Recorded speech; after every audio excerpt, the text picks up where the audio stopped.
9번째 주제. 제가 먼저 문제를 제시하고 그 다음에 우리가 한번 이 문제에 대해서 생각해 보겠습니다. 하나님께서 사람에게 하신 말씀은 무엇이며 그 결과는 무엇이라고 말씀하셨습니까? 창세기 2장 15절에서 17절 말씀. 여호와 하나님이 그 사람을 이끌어 에덴 동산에 두어 그것을 경작하며 지키게 하시고 여호와 하나님이 그 사람에게 명하여 이르시되 동산 각종 나무의 열매는 내가 임의로 먹되 선악을 알게 하는 나무의 열매는 먹지 말라. 내가 먹는 날에는 반드시 죽으리라 하시니라. 아멘. 자, 전체 성경을 네 구역으로 나눴다 그랬죠. 창조, 타락, 구원, 교회. 그 중에 창조가 9주제로 나눴는데 그 중에 오늘이 9번째 주제입니다. 오늘 창조와 타락을 이어주는 다리 역할도 하는 주제니까 우리가 좀 신중하게 생각하고 또 성령을 의지하는 마음으로 공부하겠습니다. 하나님께서는 에덴 동산을 창설하시고 아담과 하와를 그 가운데 살게 하시고 에덴 동산 그 중앙에 두 생명체를 놔뒀다 그랬어요. 생명나무와 선악을 알게 한 나무. 그런데 동산 모든 그 나무의 실과는 임의로 먹어라. 거기에 생명나무가 포함되죠. 그렇지만 한 가지 나무는 삼가하라. 선악을 알게 하는 나무의 열매는 먹지 말라. 왜 그러냐면 네가 반드시 죽는다. 정령 죽는다. 네가 죽으니까 먹지 말라. 그렇게 말씀하셨어요. 자, 전에 제가 한번 이것을 그냥 어떤 문자 그대로 해석을 해도 괜찮아요.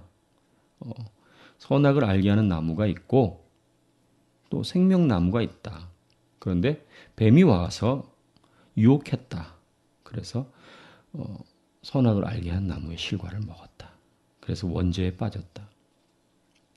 그렇게 알아도 됩니다. 초등학교 수준이면 됩니다. 우리 주일학교에서 그렇게 배우잖아요. 그러면 상징적으로 볼 것이냐?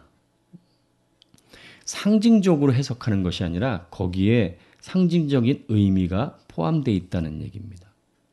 예를 들어서 여러분 뱀이 와서 뱀이 하와를 유혹했죠. 그럼 뱀이 하와에게 나와서 뱀이 막 혀가 이게 갈라지면서 하와에게 저 봐라. 너 정말 저거 먹으면 죽을 것 같냐?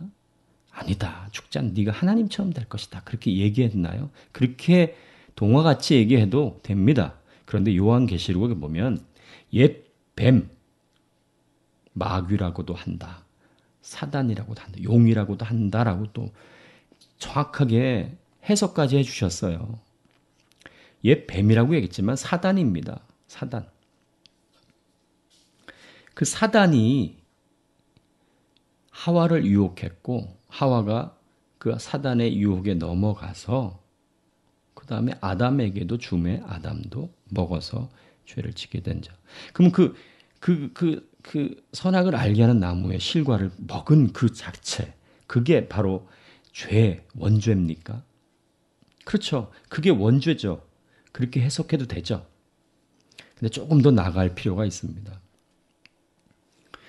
원죄라는 것은 말이죠. 하나의 하나님의 생명을 버린 것입니다. 여러분, 죄라는 것이 뭡니까? 죄. 저는 그 성경의 그 단어, 예를 들어서 죄, 또 믿음, 은혜, 이런 단어적인 것들을 이해하면 성경을 굉장히 많이 이해하게 됩니다. 사실 믿음에 대해서 믿음이 뭡니까? 그러면 믿음은 믿는 거죠. 믿는 겁니다. 근데 믿음은 아주 중요한 사실을 포함하고 있습니다.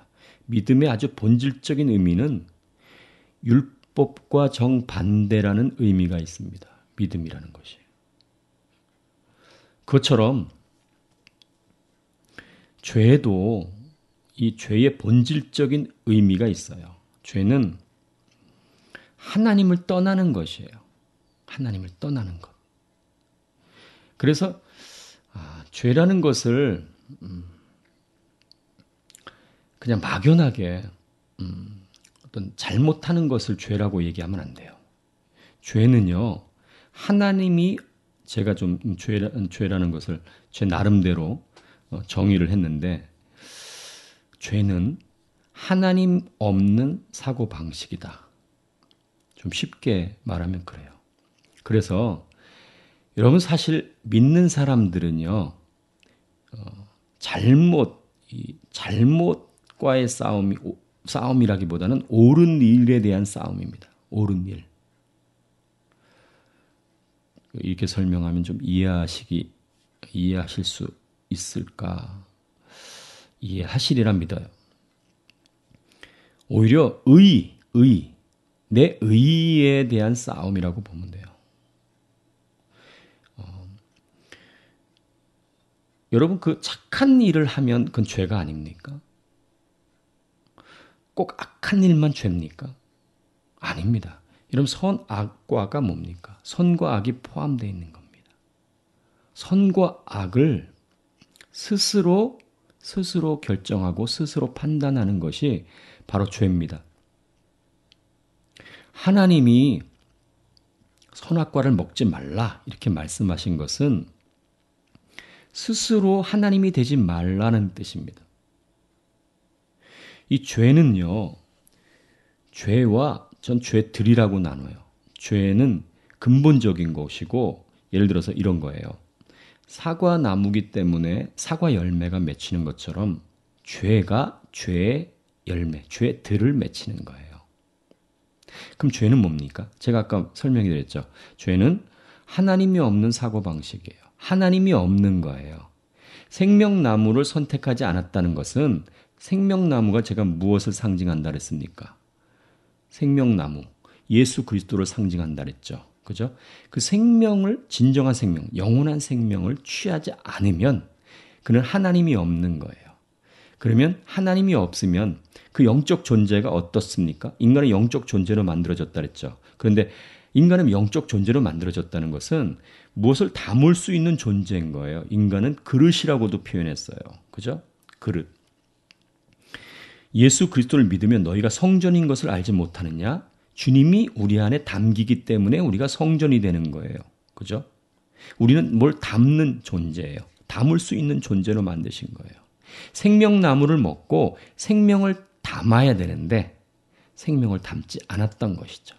거기에 자기 자신이 하나님이 되려고 했어요. 그런데 그 안에 무엇이 담겼습니까? 악한 영이 들어오게 된 거죠. 악한 영이 그 안에 담아진 거예요. 불순종하는 자들의 가운데 역사하는 영이라 그랬어요. 불순종하는 자들 가운데 역사하는 영. 그러면 자연인들은 자기가 결정하는 것 같지만 실제로 자기가 결정하는 것이 아니에요. 악한 영에게 속고 있는 거예요. 그래서 예수 그리스도가 이 땅에 오신 이유 중에 하나가 이 사단을 멸하기 위해서 이 땅에 오셨다 이렇게 말씀하세요. 그죠? 사단을 멸하기 위해서 이 땅에 오셨다. 더 강한 자가 와셔서 그 강한 자를 묶고 그 강한 자를 파괴하고 그가 지키고 있는 재물을 나눈다. 더 강한 자가 누굽니까? 예수 그리스도죠. 그죠? 그러니까 믿지 않는 그런 자연인들의 마음 속에는 악한 영이 있는 거예요. 악한 영이 속이고 있는 것이죠. 그리스도인들도 여러분 귀신에 어떻게 보면 귀신 들릴 수 있어요. 이런 말은 좀 지금 주제하고 좀 약간은 좀 빗나가는 주제지만 사도 베드로가 귀신 들렸잖아요. 그죠? 그가 가시라 빌립보 지방에서 주는 그리스도시요 살아계신 하나님의 아들이라고 고백했지만 예수 그리스도가 그때 비로소 이제 십자가에 달려 돌아가실 것을 말씀하실 때 선생님 그럴 수 없습니다라고 막았습니다. 그럴 때 예수님은 베드로에게 사단아 물러가라. 베드로가 사단이 됐어요. 귀신 들린 거죠. 따지고 보면. 믿는 사람들도 죄를 지면 불법적인 일을 행하면 귀신이 들어옵니다. 얼마든지 들어옵니다. 우리를 혼란스럽게 만듭니다. 이런 경우 경험했죠. 우리가 하나님 말씀대로 살려고 하고 또 하나님 말씀 예를 들어서 성경을 읽으려면 우리가 하나님 말씀을 읽는 거잖아요. 영혼의 양식을 먹으려고 하는 거잖아요. 그런데 성경을 읽으려고 해보십시오. 그러면 사단이 가만히 있습니까? 별의별 생각이 다 들게 만들죠. 기도해 보십시오. 그러면 그 생각은 우리가 하려고 하는 겁니까? 기도할 때 막 엉뚱한 생각들이 우리를 막 기도를 방해하는 이런 것들은 우리가 원하는 겁니까? 우리가 원하지 않는데도 우리한테 막 역사하죠. 악한 영이 막 역사합니다. 그런데 우리가 불법을 행해 보십시오. 사단이 가만히 있나? 자, 오늘 주제하고 조금 좀 다른 얘기를 제가 드렸지만 어쨌든 하나님께서 우리에게 무엇라고 말씀하셨는가? 사람에게 무엇라고 말씀하셨는가? 선악을 알게 하는 나무의 실과는 먹지 말라. 그 결과가 뭡니까? 결과. 반드시 죽으리라. 제가 창조에 대해서 쭉 오면서 강조했던 것이 있습니다. 뭐냐면 하나님께서 창조하신 세계를 하나님이 보셨을 때 하나님 보시기에도 아름다웠고 심히 좋았더라 그랬습니다. 그런데 지금의 우리가 보는 세계는 그렇지 않다는 것입니다. 왜 그렇습니까? 그 과정에 무슨 일이 생겼습니까? 바로 죄가 들어온 것이죠. 죄란 무엇입니까? 하나님이 없는 것입니다. 하나님이 없는 것이 죄이기 때문에 이 죄 문제를 해결하려면 하나님이 들어오셔야 돼요. 제가 아까 말씀드렸듯이 죄와 죄들을 꼭 기억하셔야 돼요. 죄가 보통 우리가 원죄라고 얘기합니다. 이 죄, 하나님이 없는 사고방식, 하나님이 없는 그 사람, 하나님이 없는 곳, 그것은 죄들이 발생되는 거예요. 이 땅의 모든 문제가 바로 이 죄가 들어왔기 때문이에요. 하나님과 우리가 갈라섰기 때문이에요. 첫사람과 하나님이 갈라섰기 때문이에요. 하나님과 이 첫사람이 더 이상 서로 교제하지 않고 그 간격이 생겼기 때문이에요. 그 간격을 메우러 오신 분이 사형리 여러분 들어보셨죠? CCC에서 말하는 사형리. 그 간격을 십자가로 이렇게 그렸잖아요. 십자가로. 그 간격을 메우는 분이 바로 예수 그리스도세요. 그분이 이 땅에 첫 아담과 하와에게 권했고 먹으라고 했지만 먹지 못했던 생명나무로 이 땅에 오신 거예요. 여러분과 저도 동일한 아담과 하와가 유혹을 받았던 것과 동일한 유혹을 늘 받고 있었던 것입니다. 우리가 하나님을 알기 전에는 우리가 생명나무를 취하지 않고 선악을 알게 하는 나무의 실과를 계속 따먹고 있었던 것입니다. 왜? 내가 하나님이었고 내가 선악을 판단하는 인간이었기 때문에 내가 나 자신의 모든 문제를 해결하는 주체였기 때문입니다. 그래서 죄들이 발생됐던 것입니다. 그 죄들 간에는 나쁜 일만 있는 것이 아니라 좋은 일도 있는 것입니다. 자, 더 이제 할 얘기가 굉장히 많이 있어요. 예를 들어서 아까 믿는 사람은 오히려 이 의와의 싸움을 더 많이 해야 된다. 그래서 믿는 사람들이 율법으로 자꾸 돌아가려는, 율법은 의로운 것이거든요. 그 율법으로 자꾸 돌아가려고 합니다.